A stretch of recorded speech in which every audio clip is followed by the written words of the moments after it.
Okonkwo. Thank you very much, Mr. Speaker, my dear colleagues. My name is Honorable Uchenna Okonkwo, member representing the Demili North and South Federal Constituency. Mr. Speaker, I'm from Anambra State. Mr. Speaker, I rise today because this bill presented by my very good brother, Honorable Amobi Oga, is ambitious, and it should be where we should be leading and going towards, especially in our nation. But I believe that also a bill of this nature of ambitiousness should also carry with it an ambitious mode of implementation. Mr. Speaker, the proposal here is a 50-year plan for economic growth.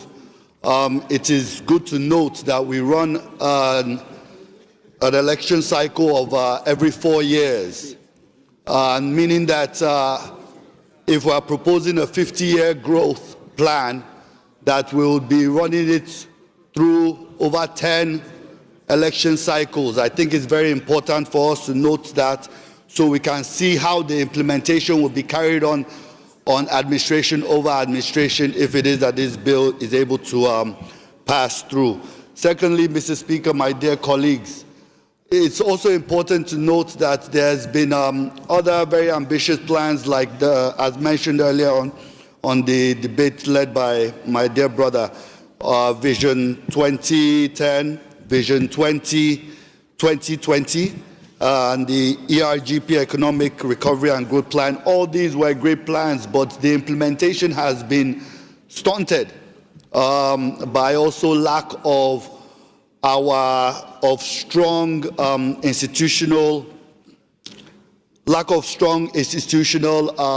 background on the implementation basis. So, Mr. Speaker, my dear colleagues, I think as great as this bill is, it also needs to have a legally binding fact to it that can make the implementation strong and stand, especially in our very challenging times.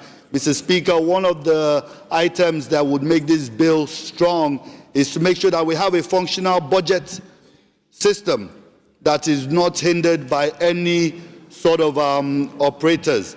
And as we can tell now, we're in a bind when it comes to our budget cycles. So for this bill to be strengthened, our budget needs to be running concurrently as it's being passed. And this bill can be able to withstand when we have such strong budget cycles. Mr. Speaker, these are my contributions towards this bill, but I do support that this bill should pass the second reading. And I do support that return to your seat, please. We, as a nation, we are at the point whereby we do need this sort of long-term plan, and the implementation needs to be airtight and executed properly. Thank you, Mr. Speaker.